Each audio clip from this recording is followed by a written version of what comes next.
Hey everyone, this is Geeky here, running guys another one of my Panda reactions, and this time I'm going to be checking out a video called "What Was Gaming Like in the '90s?" So, for those who don't know, I'm like 36-year-old, and my gaming essentially started in the '90s, and my earliest memories was the SNES or the Super Nintendo Entertainment System, and then when the N64 came out, it was like, or when we got it, it was like the huge game changer. It was like, holy shit, this is amazing. So, and the arcade centers were still a thing back then too. I mean, it was definitely something. And split screen on couch co-op or couch gaming with friends. It was honestly a really good time, and it shaped my childhood essentially. But let's check this out in three, two, one, go. What was gaming like during the It 90s? was The awesome. 90s was dominated by an antique culture of bad haircuts, hand-me-downs, Capri Suns, and Capri expensive, awesome video Suns. games. It Yeah, was a phenomenal time of 16, 32, and yeah, 64-bit action, yeah. It couch was. It co-op, and was some of the best games crazy. ever like Chrono Trigger, Street Fighter 2, and all the Ooh. N64 and PlayStation 1 Yep. classics. Yep. PC gaming was just getting started with games like Oh. Diablo, Doom, and Lemmings. Online Yep. gaming itself was virtually non-existent, and finding places to buy games or find info on popular titles was a challenge. In the Yep. 90s, you relied on magazines and word of mouth for Oh my information. God. There was no GameStop, online stores, or Amazon free delivery. It was so fucking true. Like it was like you're on an island in the middle of nowhere, and your only chance was if you had like a local game store near you, like an EB Games or or something, or you know. Luckily for us, we had the Navy Exchange, and they sold like a lot of electronics and video games, so we heavily relied on that essentially. Um, but the internet wasn't there. Like this was in the '90s. We didn't have fast internet. Like, I still remember playing Delta Force 2 online on a 56K modem. It was something. Let me just tell you, it was an experience. Or playing Battlefield 1942 on a 56K modem. Oh my god. Oh, if people complain about lag, no, no, that was lag. That was lag. But yeah, no, you heavily relied on paper media, which were magazines like PC Gamer, EGM, PlayStation Magazine, oh no, Xbox wasn't there yet. So PlayStation Magazine, Nintendo Power, Game Pro, I think was another one. Um, but there might be some other stuff. But I because we were huge PC gamers, um PC Gamer magazine. But yeah, no, it was something. The most reliable place to find video games was Toys R Us, where you go to the game aisle, find what you wanted, take the slip of paper underneath the front, and Oh get your my game from god. the kiosk. Oh my, we never visit. Going to Toys R Us as a kid in the '90s to us was like a one. It was a once in a blue moon. Like again, it was like the Navy Exchange or the mall was primarily our main place. But look at this. This is the SNES. Get Pokemon Blue and fucking Red, a Pokemon trading card game too.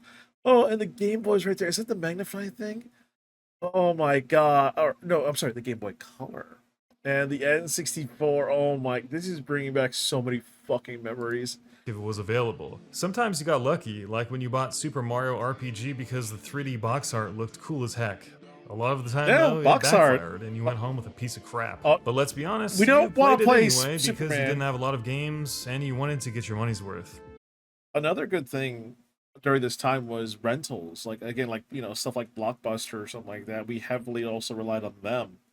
So not only renting movies but renting games as well. So it was like instead of buying it, we could be like, okay, let me try out this game because let's game. We heavily relied on the box art. Basically, you're like, oh, this looks cool.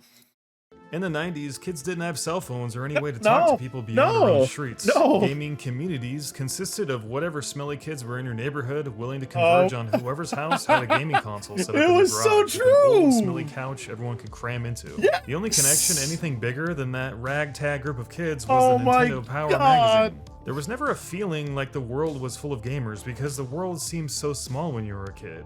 It honestly did. Like if you were a gamer as a kid growing up, it was wicked fucking small because you weren't connected. Again, no internet, and it's only like the kids in the street that you know of. So back when we were, living in the Navy housing, I one of my good friends, his name is Ivan, one of my best friends I ever had. We would go over to his place, and he a lot. And some of the kids in the neighborhood were also gamers, so we literally were all there on in the living room playing on the N64, like Smash Brothers, Mario Party, Mario Kart. and we all had so much fucking fun. And even when we moved away a few times over, it was like still like a fun weekend thing. Like, hey, let's go to each other's houses, like call each other, you know. But we always go to their house because they were just like so awesome, and it was just he had like a lot more kids in his neighborhood. When where we lived growing up, there was like maybe like one or two kids that I've talked to a lot, and then we played games together. But that was it. But still, we had fun together though. But yeah, it did felt small, like our own little island. Until you discovered an arcade, the gaming Yes, world the was arcade. the quarter-mile radius surrounding your house. So anyone who played games on your strip was your friend. You'd stay up Yeah. late taking turns playing Secret of Mana, and you'd throw down playing Street Fighter 2 until their mom Ooh. called you in for a cheap hamburger helper dinner. You'd have sleepovers. Hamburger. Yes. Yes. This was the thing. We would play games until like like 4 or 5 o'clock in the morning, and then we would just pass out right there. Like sometimes I would retreat back to my friend's room and we just crash. Other times we were there in the living room, just passed out all together because we were just playing so much, and it was just like so much energy. This is literally what my childhood fucking was. Just epic sleepover parties. Like look, they were that's fucking Super Mario on the 64. But oh my god. Jesus, like the chips, yeah. We just, if you find a spot that's comfortable, sleep. Basically, sleep. And if you were lucky, they had Lucky Charms in the morning, but let's be Oh. real, it was probably Marshmallow Stars.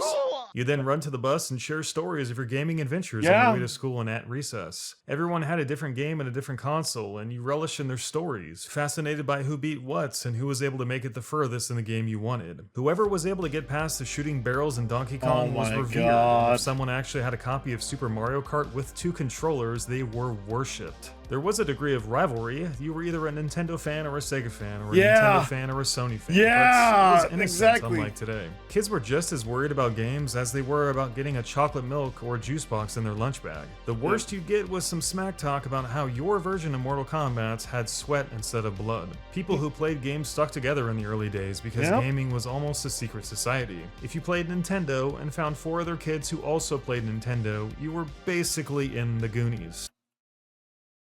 Fucking hell. Oh my god. It's so fucking true. So fucking true. Absolutely fucking true. We were basically the Goonies. And what I would give to just relive one of those nights as a kid, just with friends, just playing games all night, just the interactions we had. I miss those things. You like everything nowadays is replaced by like it's more like online multiplayer is so convenient. We don't have to leave the house, but you're missing something out of that. You're missing like the social interaction, the energy. Like that's why I love LAN parties or just do gaming get-togethers with friends and stuff like that. COVID really, killed a lot of social aspects, but now we're kind of back in the mood of like, hey, we could just be interacting with each other again, and so fucking true. Like again, like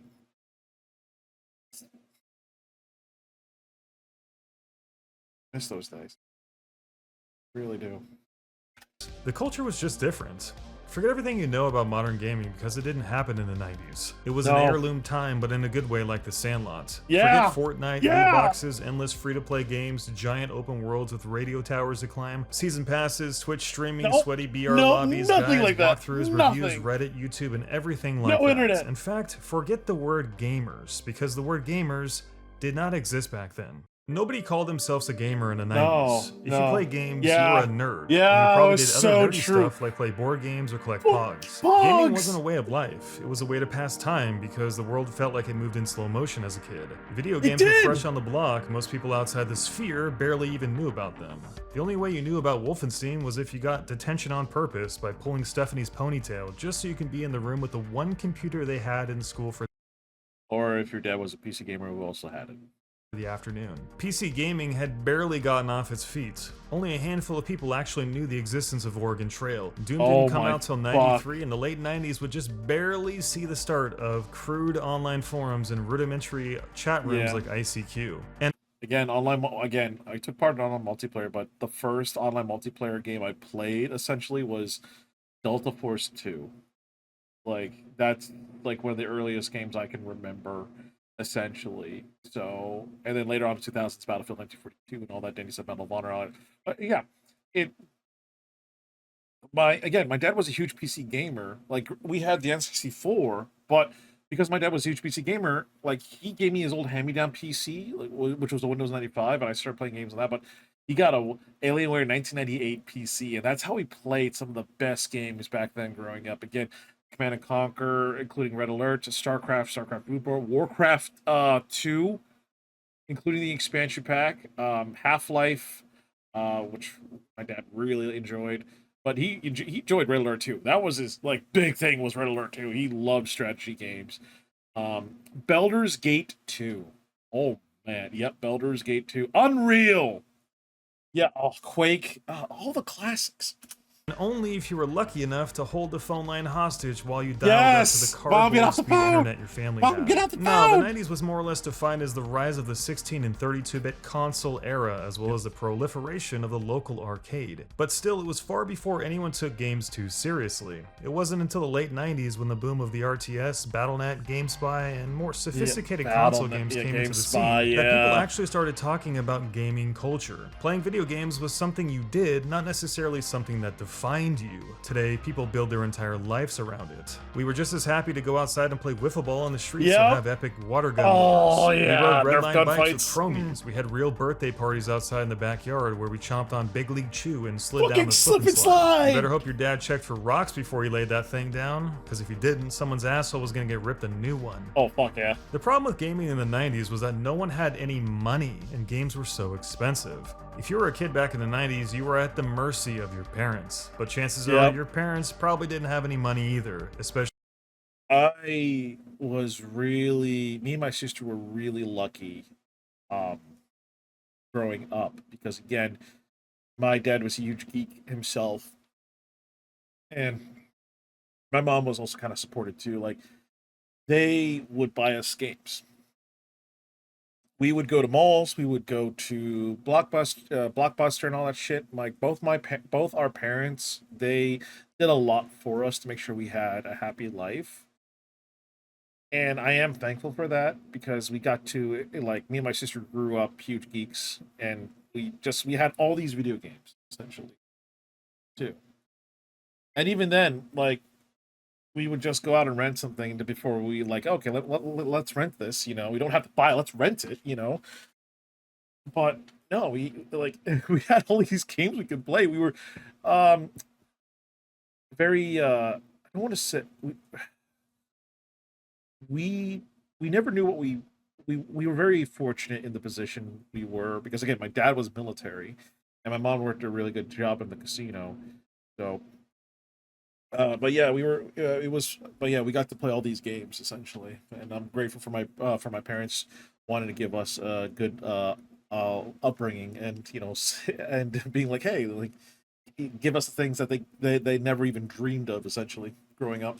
For games. Games and consoles were so expensive, the only hope you had to get one was to wait for Christmas. Put it this way, it was more rare to see a console in someone's house than to see a pool in their backyard. Just think about this for a second. Games and systems cost the same now as they did back then. Yeah, you think $60 is a lot for a game today? Try spending $80 for a copy of Pilot Wings on the N64 when the minimum wage was $3 an hour. That same game today would cost $150. Damn! The Sega Saturn was $400 in '95, which is over $750 adjusted today. If you really wanted to buy a game, you were outside in the heat of the summer, setting up a lemonade stand, sweating your ass off, begging for someone to come by and give you a quarter for that watered-down Kool-Aid you were selling. Families barely had enough money in the 90s to get by, let alone shower Jimmy with a bunch of new video games that were already incredibly expensive. Yeah. But there were two things that we could do if we wanted to play games at any time. Were they gonna Game rentals and going to the arcade.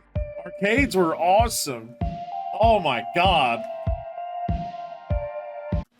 Again, our generation, I think we were like the last ones to really enjoy gaming as it was back then, especially because our generation came in like at the tail end of when arcade centers were becoming less relevant and eventually closed down. Like, yeah, you might see the occasional arcade center here and there, but back then they were all over the place. Like, Bowling alleys had a decent arcade center, or just dedicated arcade centers in the mall and shit. Yeah, all over the place.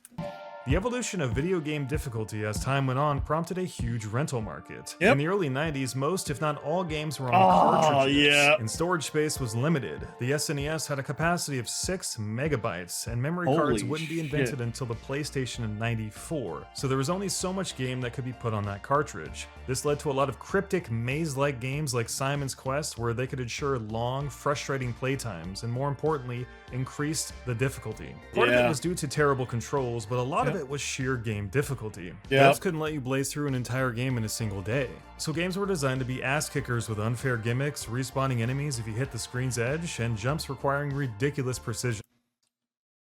Battletoads, Oregon Trail, frustrating as a motherfucker.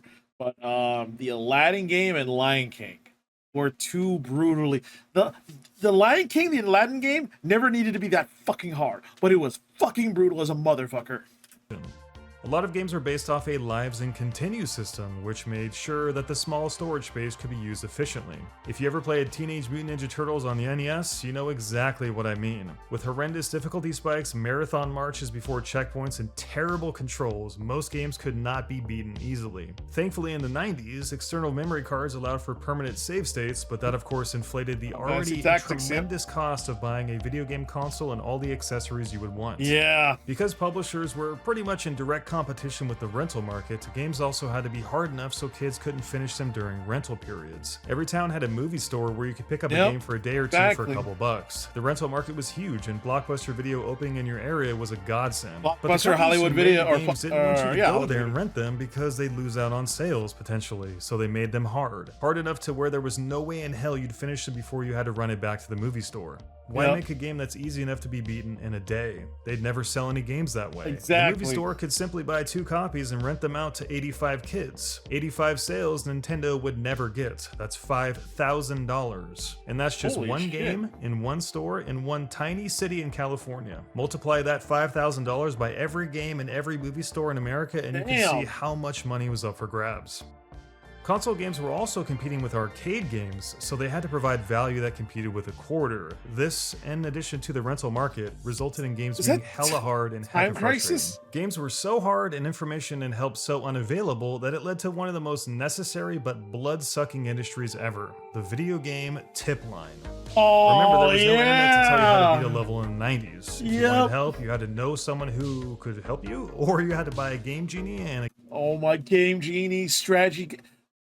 Like strategy guides, Game Genies were like such a core thing to have, but the tip line, holy fucking shit. Game Genie codebook, or as a last resort, call a video game helpline. For 90 cents a minute, you could call helplines and ask them any question about any game ever made. Yes, live on the phone. But remember, that clock is a ticking. Lost your way in A Link to the Past? Can't figure out where to go in Secret of Mana? Want to unlock all the secret characters and internal champions? Trying to finish the Water Temple in 1999? Trying to finish any point-and-click adventure game ever made? Can't figure out how to beat Psycho Mantis in Metal Gear Solid? Yep. You needed help. Game FAQs wasn't founded until 1995, but even then you probably didn't have an internet connection anyway. God forbid, even if you did, Grandma was about to call, or so Mom would say, so you could never hold that phone line hostage anyway. Off the phone! So the only thing you could do was sneak off and call the hotline when Mama wasn't looking. For the price of your entire month's allowance, you had access to a certified gamer god who had all the secrets in all the games. They did everything from walking you through dungeons room by room, to unveiling Easter eggs, guiding you to all the hearts in Zelda, to exposing all the cheat codes and exploits in any game you wanted. And for the really cryptic stuff, they'd even mail you map guides. If you were stuck on the air castle in Phantasy Star, you could call up Sega's hotline and they send you a step-by-step walkthrough of the joint. It was like stumbling onto Jesus as a kid, except no one had the money or permission to call these companies. So you called and talked as fast as you possibly could. Exactly, you're like bam, bam, bam, bam, bam, bam. And when someone came on the line and talked at a turtle's pace, you immediately hung up and ate the 90 cents. Fondly do I remember stealing my mom's credit card and calling for help in Simon's Quest. You know, the part where you had to face a wall while crouching and holding up a specific orb for a certain amount of time to get transported to a new area? Remember, there were no save states in most games. Most games had password systems that would send you back hours from where you actually were. So it wasn't like I was going to shut the system off. I needed help now. And no one in the world knew how to get past this wall in Simon's Quest better than the Nintendo Power Hotline. That shit was incredible. Gamers did have a little bit of help when magazines came into circulation, were a like big Nintendo thing. Power and EGM though. Nintendo Power was a literal Bible for EGM, so much better than Game Informer. EGM, like aside from PC Gamer and Nintendo Power, EGM was literally one of my favorites magazines to read. kids in the 90s, offering articles, news, walkthroughs, and even reviews of games if you were lucky enough to have a subscription. You could even write to the author and ask some questions if you were stuck on a game.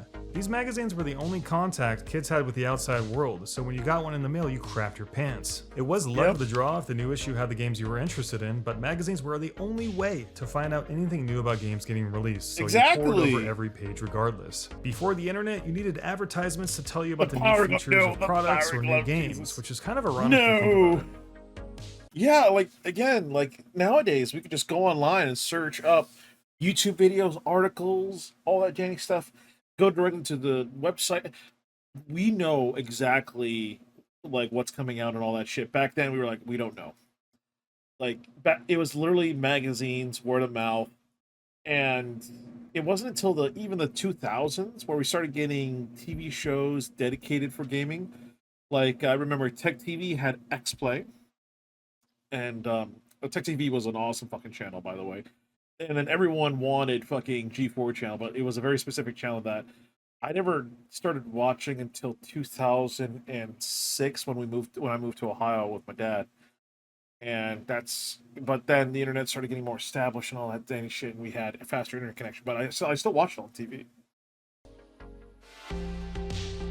The only other way you were able to play arcade expensive centers. games if you couldn't afford them or even discover was heading down to the local arcade. $20, you were a happy kid. The arcade. You were a Walking happy into kid an with arcade in the $20 90s fucking dollars. was one of the great wonders of the world. Forget the Taj Mahal. An arcade was the eighth wonder of the world. The flashing lights, the digital beeping computerized sounds, the pinball machines clanging, and kids scarfing down hot dogs and yelling, "I got next." If you were lucky enough to have a buck or two in your pocket, you felt like you were the king of the world as you approached classic arcade cabinets like Time Crisis, Cruisin' USA, and NBA Cruisin' Jam. USA, in the 90s, you'd love to have people watch you play, and in the rare case, compete for the high score of the cabinet. Arcades had a culture of their own, one in which you were a nobody unless you proved it. Last man standing for fighting games, or not last man standing. I'm sorry, winner stays for fighting games was the big thing. Quarters in the corner to kind of mark your place in line, but fighting games were like the true testament, essentially, of skills. Like winner stays until the winner, legitimately has to go, but it's usually winner stays, But other times it's just a nice friendly match to get together. But Time Crisis 2 was my big gun comp shooter. I enjoyed the shit out of that fucking game. But before Time Crisis 2 was Area 51. I'd never beat it. I never beat Area 51, but I always loved playing it. You got in line by placing your quarter at the edge of the screen alongside the other 9 coins. Challengers were always sanctioned to the right side of the screen in a fighting game, and huge crowds would form around Goliaths like Mortal Kombat and Killer Instinct. It was a blood sport, and the only way to survive was to beat whoever stepped up to the plate next to you. But if you did get good at a game, you were a god, because win streaks were proudly displayed on screen at all times. It didn't matter if you were black, white, brown, yellow, or purple, buck teeth, or four eyes. You were just a kid, a broke, smelly kid, desperate to play just like everyone else. Battles would rage on for hours while kids would teach each other moves, share stories, and go on fat win streaks, until some 4-foot Asian kid who could barely see over the joysticks slammed you with a 32-hit combo like he just materialized out of the Wizard movie, silencing the crowd and claiming his throne at the top as he finished you with a rare fatality no one had ever seen before. So titanic was the blow that you staggered back in a moment of pure amazement and embarrassment, bowing to your new Baraka overlord. Arcades in the 90s were a cultural icon. As the 90s went on, video games aged like a fine wine. 4 of the best consoles ever made debuted in this decade: the SNES, the PlayStation, the Nintendo 64, and the very underappreciated Dreamcast in 1999. There has never been a 10-year period where so many cult classic games released, from Super Mario World to Donkey Kong, Metal Gear Solid, GoldenEye, F-Zero, Diablo, and so much more. All of these options forced savage competition, which is why games and tech developed at warp speed. Games went from 2D to 3D in the span of just a few years, which changed the face of gaming forever. Which was really crazy. Like, I remember things went from like 2D to like when it was 3D. We're like, holy shit, this is amazing. This is so good for graphics. Even though we look at it now, we're like, oh wow. But no, back then it was like, holy shit, you know? Fighting games flourished in the arcades, Oh yeah. RPGs became bigger and better, platformers reigned supreme, and PC Earth gaming Origin. began to explode at the turn of the decade with their online playability and massive worlds. Yeah. If you were to tell me that we'd be going from Pong to Baldur's Gate in just 15 years, I would have never believed you. There's a lot That's of crap in fucking the crazy, industry yeah. today. A lot of companies do a lot less than they should. Franchises are sometimes run into the ground. A lot Yeah, of gamers are sadly. toxic, and it makes games less fun. And things are chopped up and spit out so unfairly that it looks like they're purposefully trying to steer the industry in the wrong direction sometimes. But if you told 8-year-old me in the mid-90s that we'd one day have a game like is that Apex Plan- yeah, that's Legends or PlanetSide 2, yeah. PlanetSide 2 for free, I Yep. would have damn near exploded right then and there. I didn't play too much of PlanetSide Yep. 2, but the idea of a team-based MMO shooter with gigantic still fun to planets, play every immersive now and 3D then. graphics, I and still futuristic play it sound every now design and that then. is completely free is something we often take for granted in the grand scheme of things, I think. Games have come a long way, and looking back into the mirror of the 90s, the controls, the mechanics, options, graphics, storytelling, and creativity are night and day to what they used to be. There are games from the 90s that are as good or better than anything released today, but the progression of technology has made some of those ideas even better. And the options people have today are incredible. There's a game at a price that everyone can afford, and Yeah. the craziest, most niche styles that anyone could ever want. Yep. Sometimes they're a lot more style than substance, but the industry has grown so far from the 90s that it is truly amazing. If we've lost anything from the 90s, it's that feeling of wonder. The feeling of being so tiny and part of something so mysterious and fascinating. Conquering a game in 1990 was an achievement few today can even imagine. Oh, Blink man. once and all of that challenge can be replaced by walkthroughs, guides, Yeah, and information available Jesus. online. Bat and I and the mystique can be jaded by the thousands of clips, streams, and VODs available for any game at any time. You don't even have to play games today. You can watch a Let's Play or skip straight to the end cutscene. But not Exactly. back then. Games were surprising and delightful, and as someone who lived through the 90s as a small kid, I can tell you that it was an incredible, weird, and fun time to be alive in the video game industry. So much of what I experience today reminds me of so little of my gaming past. I've changed, and the games have certainly changed too. If I had a time machine and could live through it again as I am today, I guarantee you I'd have a completely different experience. Yeah. I guess you just had to have been there. You can Honestly, yeah, right. You had to have been there. It is back then. It was so different from what we have today. It was like you literally had to have been there. And as a kid growing up, again, I'm thankful I grew up at that, and experienced all this. Again, like gamers wasn't really a term. Like you were a geek or a nerd. It was like the wild fucking west. Like I got to see a lot of things happen and shit like that. The rise and fall of giants, essentially the introduction of like online multiplayer for like that are being more established for PC and consoles. Friggin' handhelds taking off into the fucking stratosphere. Like I know the Game Boy and the Game Boy Color. Like, well, I know the Game Boy, yeah, started taking off like crazy, but the Game Boy Color with Pokemon, ooh, yeah, that was good times. But no, it's you literally had to have been there. never truly look back into the past without some form of rose color, because the truth is, we often prefer to remember the great parts about our time on Earth. So it's possible that the 90s wasn't as cool as I Oh, remember, Star Wars. but Oh, I like to think that it was. it was cool. If you too lived through the 90s, please feel free to tell us about your memories in the comments section below. Take care, you nerds, and I'll see you in our next video. Peace. A special thanks for Honestly, damn good video. Honestly, fucking great video. I'll put the link down in the description box below, but you definitely, again, brought up so many memories of growing up. But again, it's just, as a kid, being at my best friend's house, Ivan, with all the kids in the neighborhood, we were just all playing games together on the screen up until like 5 o'clock in the morning. And we just would have a blast. And then like at times we just go outside and play outside. Well, it was still daytime, when the sun goes down, you go inside. But no, they were good times. They were the best times. Yeah, as a kid for me. So, I think that's why I own like Nintendo systems still and buy these games like Mario Kart and Smash Bros and stuff. But on top of like I play them myself, but I always have like the wish and hope, like because I always buy extra controllers to be like, hey, let's just have a game night together, So like it is, but no, excellent fucking video. Excellent fucking video. Post down in the comment box if you grew up in the 90s, what was your memory? And check out this video yourself. Give this creator some major fucking props here. This creator absolutely blew it out of the fucking water. But anyways, thank you all so much for checking out this video. Don't forget to like and subscribe. Also, I do stream weekly on YouTube and Twitch and soon Kick as well, and maybe even TikTok. And feel free to join my Discord. Other than that, this is Panda here. I'm out. Stay geeky, my friends.